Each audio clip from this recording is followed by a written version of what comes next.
आज की चर्चा का विषय संगठन और प्रगत संच।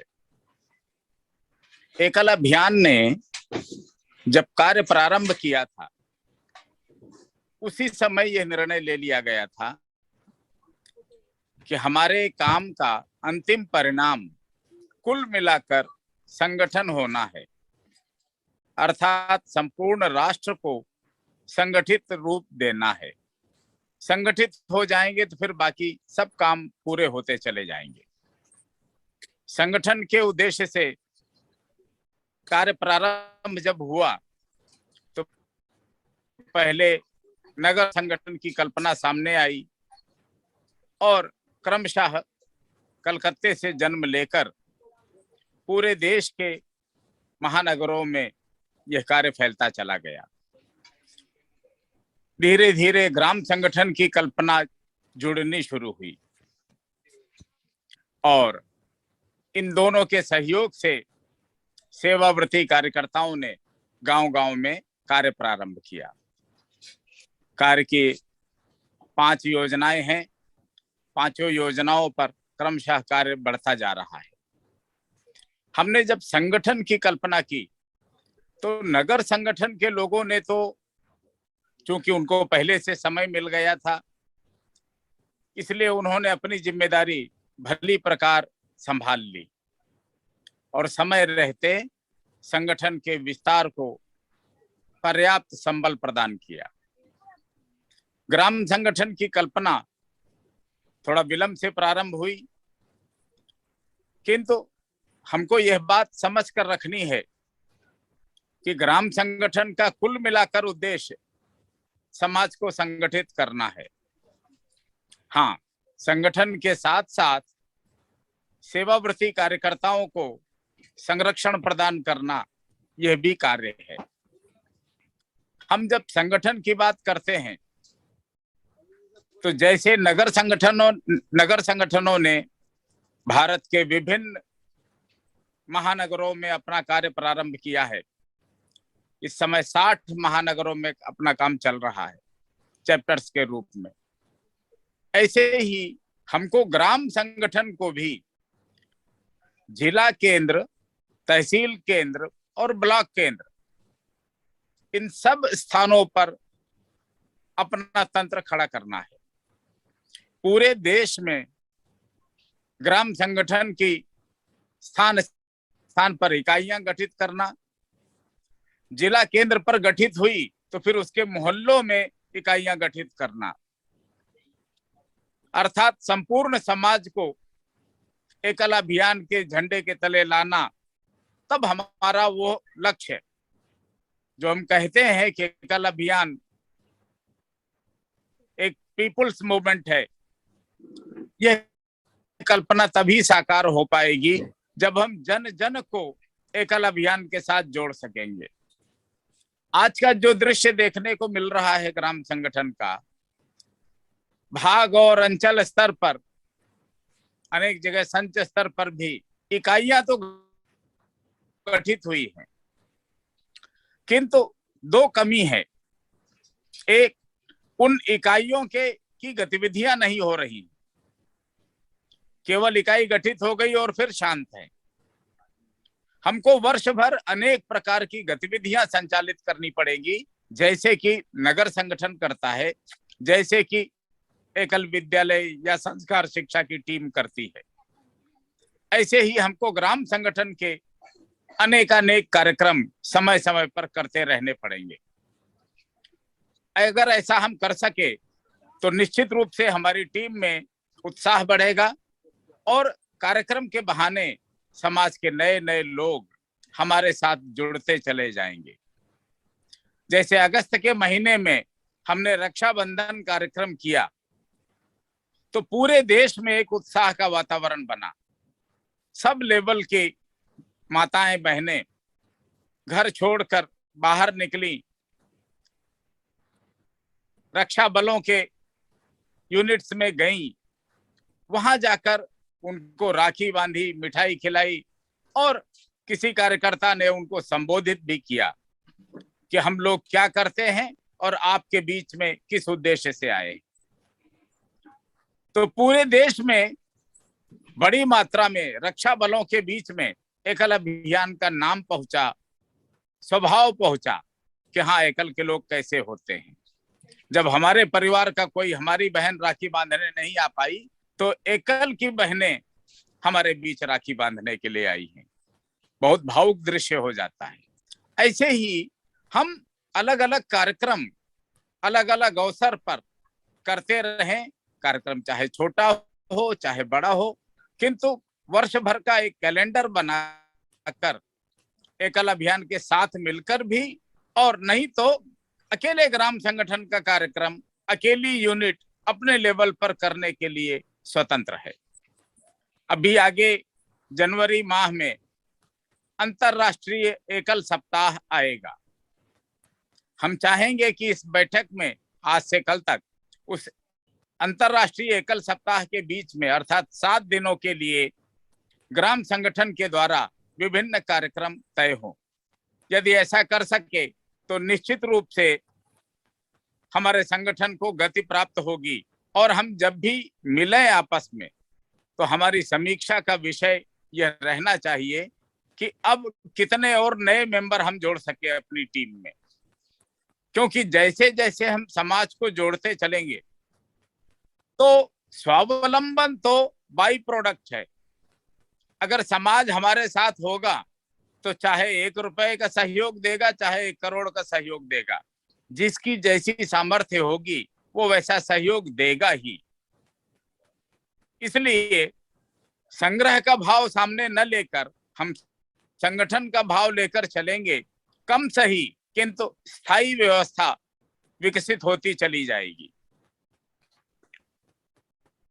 हम जब कार्यकर्ताओं को संरक्षण देने की बात करते हैं तब विषय आता है कि विद्यालय चल नहीं रहे, या चल रहे हैं तो उनमें पंचमुखी शिक्षा नहीं दिख रही है, एक ही शिक्षा दिखाई पड़ती है। ऐसी स्थिति से कैसे उबरा जाए, पदाधिकारी को, नए सदस्य को क्या दिखाया जाए।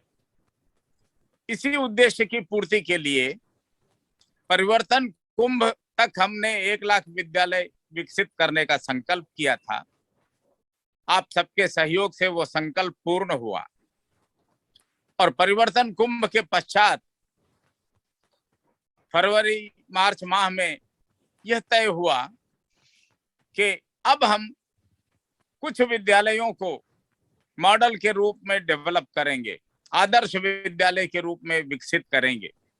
और इसके लिए योजना यह बनी कि प्रत्येक अंचल में एक संच को हम प्रगत संच के रूप में विकसित करने का प्रयत्न करें। प्रगत संच के रूप में विकसित करेंगे तो क्रमशः हम आगे बढ़ते चले जाएंगे और अपने पूरे देश की पूरी रचना को व्यवस्थित करने में सफल हो जाएंगे। इस वर्ष 31 दिसंबर तक हमको प्रत्येक अंचल में एक एक प्रगत संच विकसित करना है, जिसको कि हम कर रहे हैं। कार्य प्रारंभ है, गतिमान है, संतोषजनक, उत्साहवर्धक समाचार हमारे पास हैं। किंतु अभी भी कुछ स्थानों पर ऐसा लगता है कि सेवाव्रती कार्यकर्ता तो उस काम में लगे हैं, लेकिन ग्राम संगठन के लोग अभी घर नहीं छोड़ पा रहे। तो आप सबसे मेरा निवेदन है कि आप सेवाव्रती की पीठ पर हाथ रखकर आगे बढ़ेंगे तो वो वातावरण बनाएगा, और आप फिर संग्रह के संदर्भ में ग्रामवासियों से वार्ता कर सकेंगे। इस काम में आपका संरक्षण ही सफलता की गारंटी होगा। प्रगत संच का नाम इस समय पूरे विश्व में जहां जहां एकल के कार्यकर्ता हैं सब जगह फैला हुआ है। अभी परसों में नेपाल की एक बड़ी बैठक में प्रगत संच के बारे में बताने वाला हूं। जिज्ञासा है सबके मन में।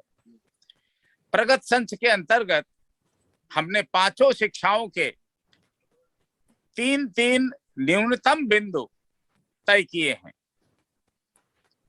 और ये बिंदु इसलिए तय करने पड़े कि हमको अनेक बार सुनने को मिलता था कि विद्यालय तो चल रहा है, हम गए थे पता चला, लेकिन विद्यालय बंद था उस समय, हमको कुछ देखने को नहीं मिला।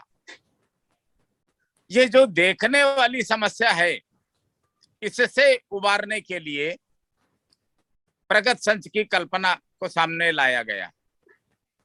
इसके अंतर्गत पांचों शिक्षाओं में क्रमशः प्राथमिक शिक्षा में हम 3 बातें हर विद्यालय में दिखाई पड़े, ऐसी हमारी अपेक्षा है। 3 बातों में पहली बात है, हमारा विद्यालय ए अथवा बी श्रेणी का होना चाहिए। विद्यालय के श्रेणीकरण के संदर्भ में भी नई नीति बनी है। आप सब इसको समझें और अपने यहाँ लागू करने का प्रयत्न करें, ऐसी अपेक्षा है।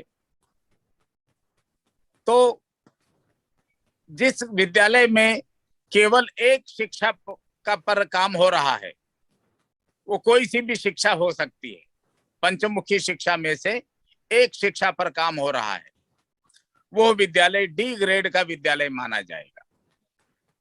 जिस विद्यालय में 2 शिक्षाएं चल रही हैं, वो विद्यालय सी ग्रेड का विद्यालय माना जाएगा। जहां पर 3 शिक्षाएं हैं, वो विद्यालय बी ग्रेड का माना जाएगा। बल्कि विद्यालय कहना ठीक नहीं है, वो गांव बी ग्रेड का माना जाएगा। और जहां 4 शिक्षाएं चल रही हैं, वो गांव ए ग्रेड का माना जाएगा। और जिसमें 5 शिक्षाएं चल रही होंगी, वो गांव ए प्लस ग्रेड का माना जाएगा।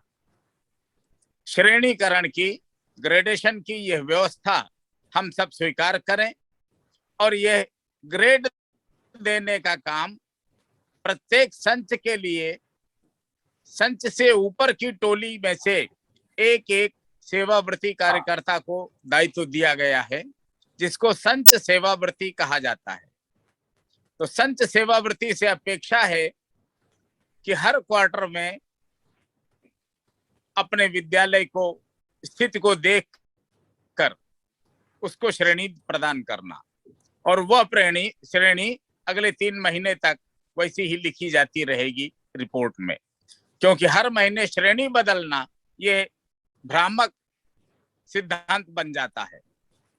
तो हम श्रेणी को ए अथवा बी ग्रेड में बांधने का प्रयत्न करेंगे, अर्थात 3 शिक्षाएं तो कम से कम चलें ही हमारे गांव में, इससे कम नहीं चलाना है। 3 के लिए प्रयत्न करना है कम से कम, उससे ऊपर 5 हो गई तो बहुत सुंदर।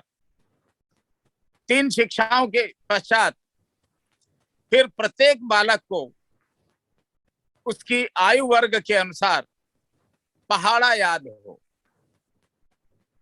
पहाड़ा हमारे विद्यालय की पहचान बने। हमारे विद्यालय से पास आउट बालक जब किसी औपचारिक विद्यालय में पढ़ने के लिए जाए तो अपनी कक्षा में पहाड़ा में सबसे तेज हो। हम देश में वातावरण ऐसा बनाना चाहते हैं कि पहाड़ा सुना रहा है, इससे ही वहां के शिक्षक पूछ लें कि तुम एकल विद्यालय से आए हो क्या। अर्थात सहज भाव से पहाड़े का अभ्यास। और तीसरा लक्षण, प्रत्येक छात्र को न्यूनतम एक देशभक्ति का गीत आना चाहिए।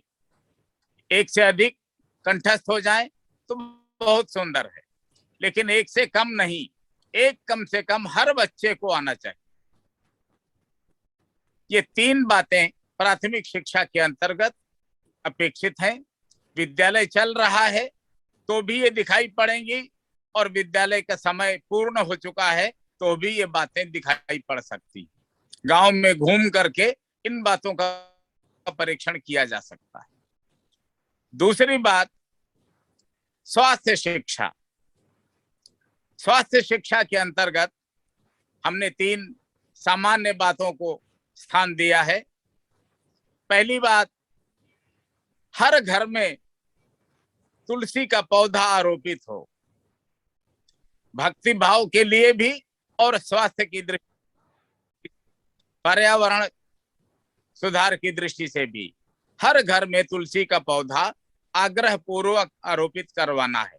वैसे भारतीय परिवारों में, यहाँ तक कि नेपाली परिवारों में भी स्वाभाविक रूप से तुलसी का पौधा घरों में मिल जाता है, लेकिन फिर भी जिन घरों में नहीं है उनमें भी लगवाना, अर्थात एकल गांव के 100% घरों में तुलसी पौधा आरोपित करवाना।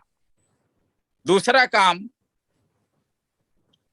जिन घरों के गंदा पानी घर के बाहर निकल रहा है और सड़क पर बह रहा है, जिसके कारण सड़क पर कीचड़ हो रहा है, गंदगी फैल रही, ऐसे घरों के सामने सोख्ता गड्ढा बनवाना।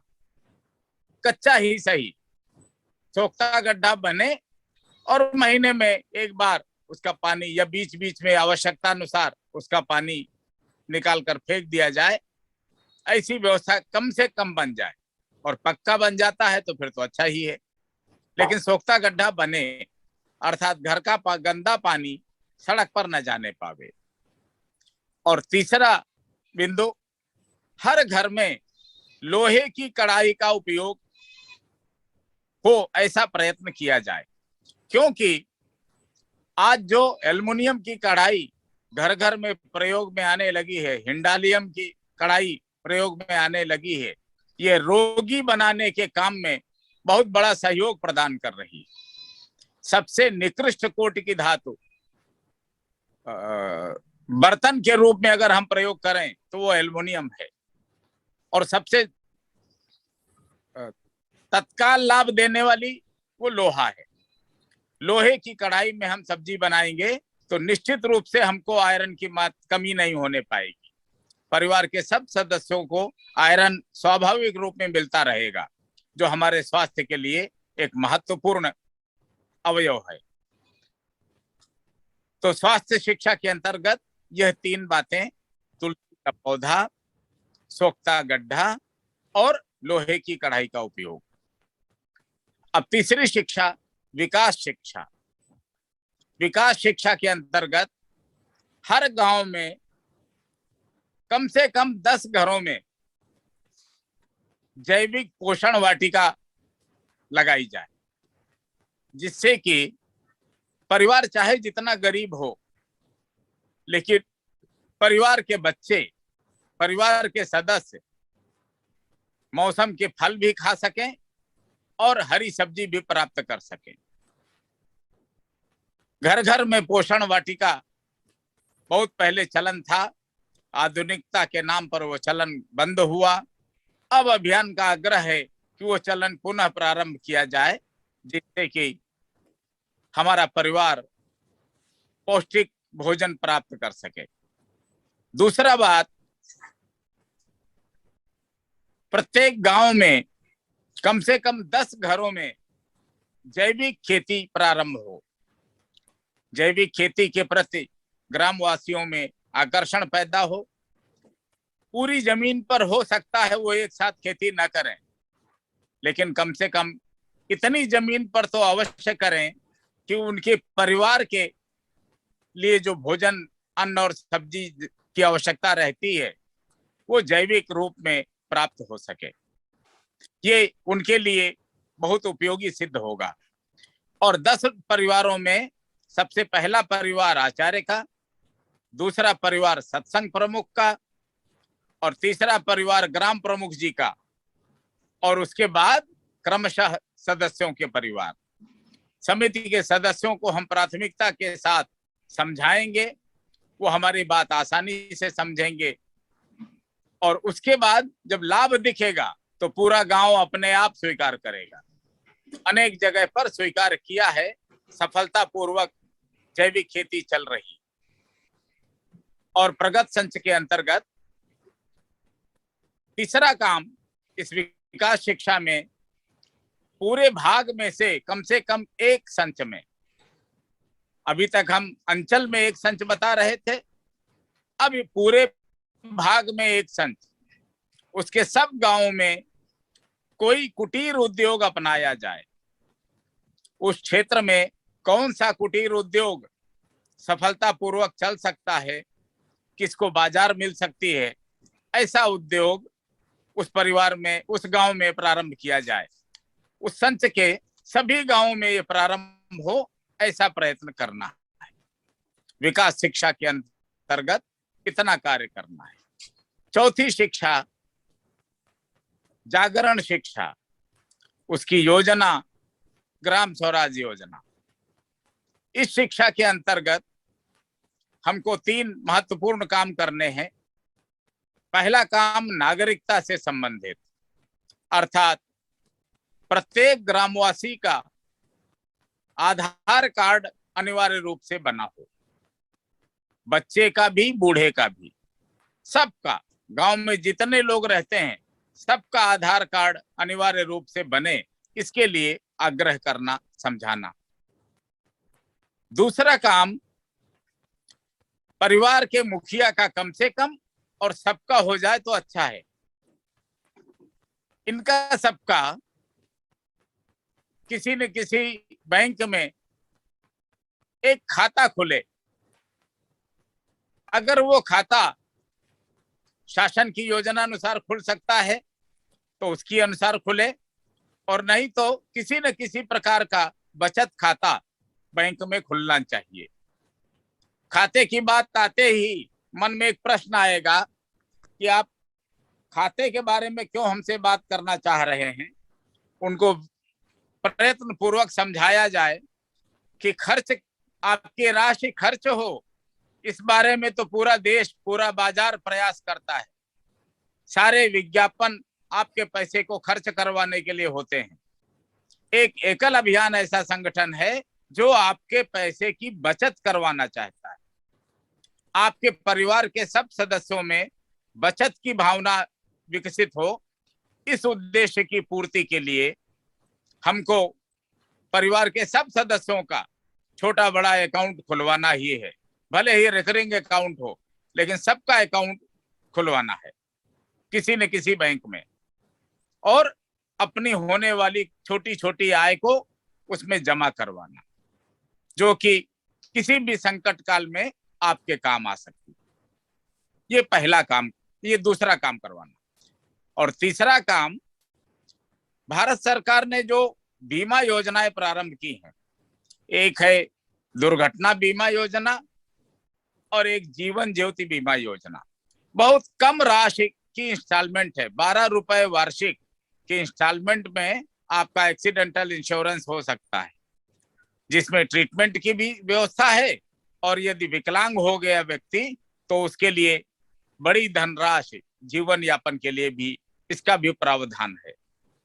तो दोनों प्रकार की बीमा योजनाएं जो बहुत कम खर्च में हो जाने वाली हैं, उनको गांव गांव में कम से कम परिवार के मुखिया को अवश्य बीमित करवाना।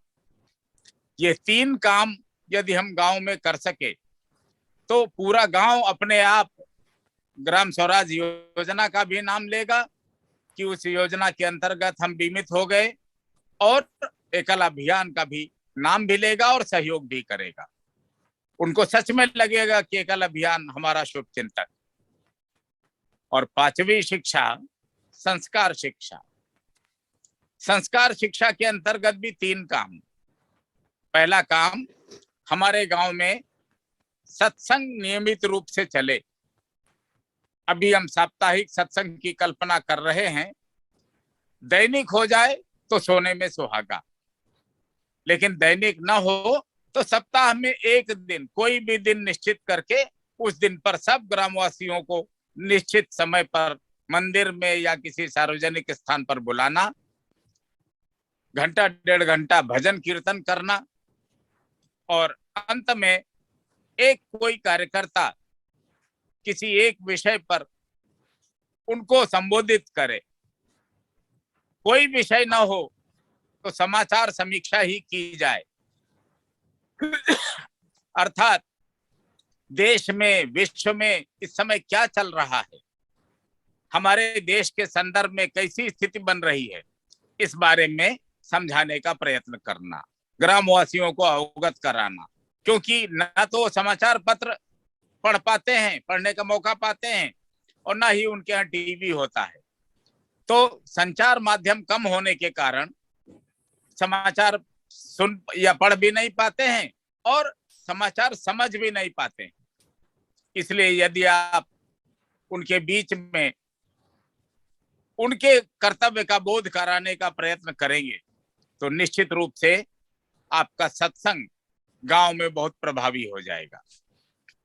दूसरा कार्य, प्रत्येक गांव में अर्थात प्रगत संच के प्रत्येक गांव में वर्ष भर में कम से कम एक बार 3 दिवसीय कथा का आयोजन हो।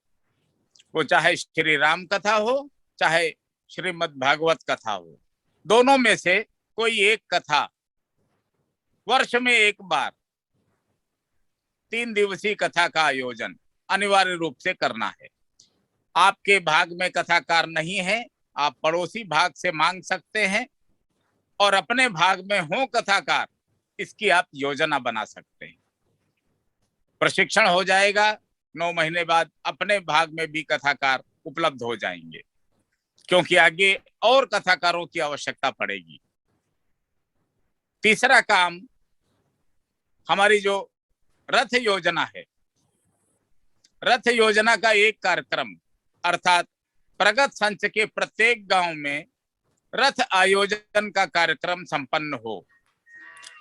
बार बार नहीं हो पाएगा, लेकिन वर्ष में एक बार अवश्य हो।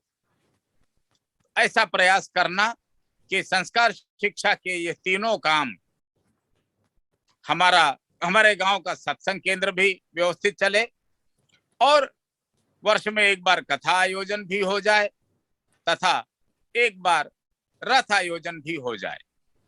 यदि ऐसा कार्य हम कर सके तो ये प्रगत संच की श्रेणी में हमारा संच पहुंच जाएगा। इतना कार्य हम कर पाए तो निश्चित रूप से स्वावलंबन के लिए जब ग्राम संगठन के लोग आगे बढ़ेंगे तो समाज अपने आप दोनों हाथों से इनका स्वागत करेगा, क्योंकि उनको दिखेगा कि उनके गांव के विकास के लिए एकल अभियान ने पूरी ईमानदारी से, पूरी लगन से कुछ काम करने का प्रयत्न किया है।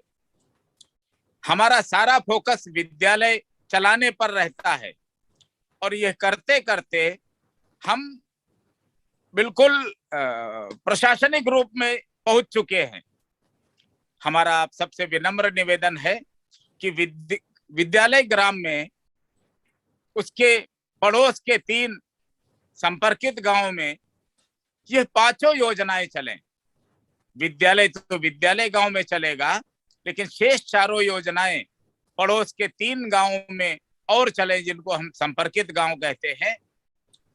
यदि ऐसा कर सके हम तो इन 4 गांवों के स्वावलंबन की राशि मिलाकर हम एक विद्यालय बहुत सहजता पूर्वक चला सकेंगे और हम अपने सत्संग केंद्र की अर्थात संस्कार शिक्षा की जो राशि है उसकी व्यवस्था करने में भी हमको सरलता हो जाएगी। तो प्रगत संच की इस अवधारणा में एक जानकारी और मैं जोड़ना चाहूंगा।